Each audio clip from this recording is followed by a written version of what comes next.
So for this video mga ka-DIY, so unboxing na naman tayo ng ating ah, mga binili sa ating TikTok shop. So guys, unboxing tayo, no. So ito yung ating supplier po, no. Ang supplier po natin ng anong supplier siya sa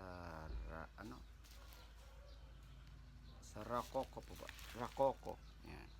Takoko. Yan, Takoko. Dito po ako bumibili ng mga inverter. So sa mga nagtatanong po ng mga inverter na magaganda, dito po sa Takoko ako kumukuha. So let's go.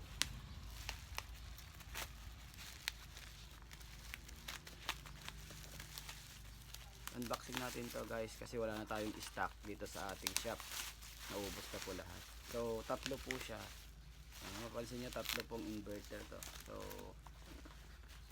tingnan natin kung ano po siya guys,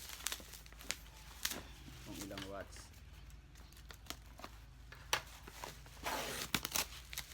So guys, ito ay yung inverter na Takoko brand 4000 watts. So 4000 watts po siya, no.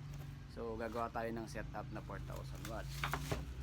So susunod pong setup is yung lagi natin ginagawa, yung 6000 watts. So yan, setup po natin yan para sa ating shop. So yung susunod po yung ating isang setup is yung 12,000.